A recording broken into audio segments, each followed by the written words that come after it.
काही लोक आता बऱ्याच वेळा विचारतात की म्युच्युअल फंड डीमॅट स्वरूपात घ्यावेत का, हा एक प्रश्न विचारला जातो. मोस्ट ऑफ यंग जनरेशन विचारतं, ओल्ड जनरेशन नाही विचारत.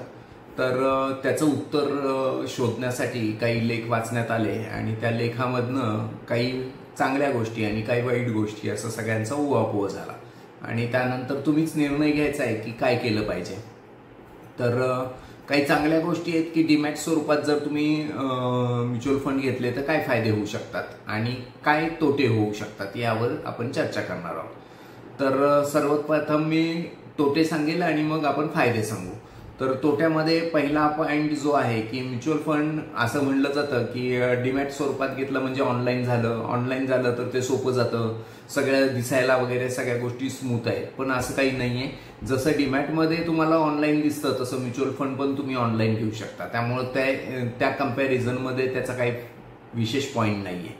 दुसरा पॉइंट जो आहे, जर तुम्ही डीमॅट स्वरूपात जर म्युच्युअल फंड घेतला तर त्या डीमॅटला मेंटेनन्ससाठी दर वर्षाचा जो एएमसीचा वार्षिक चार्ज आहे तो चार्जही तुम्हाला एक्स्ट्रा भरावा लागतो. त्यामुळे ते कंटिन्यू चालू राहतं खर्च एक्स्ट्रा. हा दुसरा पॉइंट. तिसरा मुद्दा आहे तो आहे की कित्येक वेळा एएमसी कडनं फारशी हेल्प होत नाही तुमच्या डीमॅट स्वरूपात असलेल्या म्युच्युअल फंडासाठी.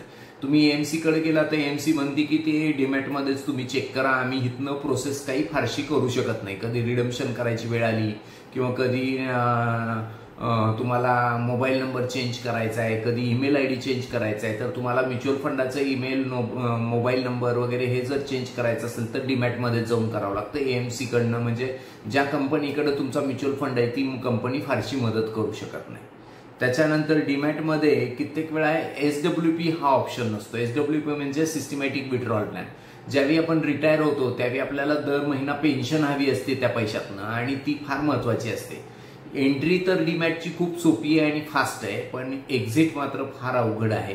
हे यातनं दिसतं की बाबा SWP करायला तुम्हाला तिथं ऑप्शन बऱ्याच वेळा नसतो. त्याच्यानंतर एखाद्या ब्रोकरनी चांगली सर्व्हिस नाही दिली तर तुम्हाला डीमॅटमध्ये असलेले म्युच्युअल फंड बदलता येत नाहीत, काहीच करता येत नाही. पण इथं मात्र तुम्हाला एखाद्याकडनं चांगली सर्व्हिस नाही मिळाली तर तुम्ही दुसऱ्याकडे शिफ्ट होऊ शकता. त्या पद्धतीने इथं तुम्हाला तो ऑप्शन असतो, फिजिकली असेल त्यावेळी.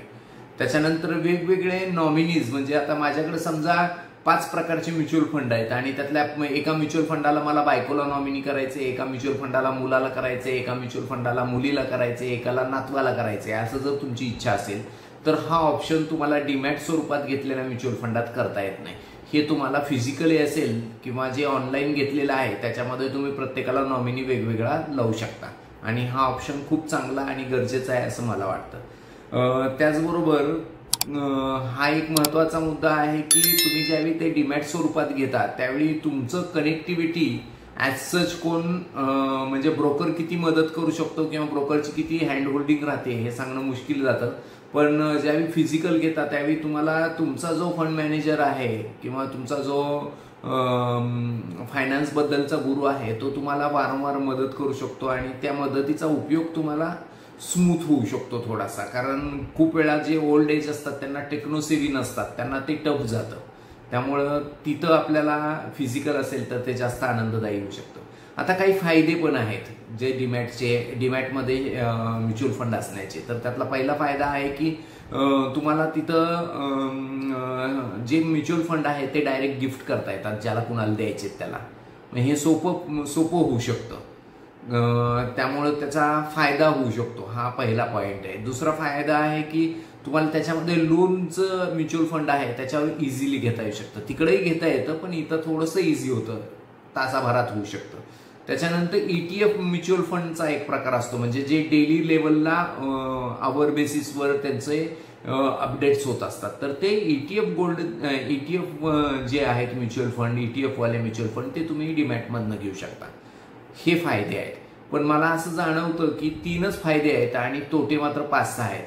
त्यामुळं निर्णय तुम्ही घ्यायचा आहे की मला डीमॅटमध्ये म्युच्युअल फंड घ्यायचा आहे का फिजिकलमध्ये ऑनलाईन म्युच्युअल फंड घ्यायचा आहे. मी नेहमी सजेस्ट करेल की ऑनलाईन फिजिकलमध्येच म्युच्युअल फंड घ्यावा.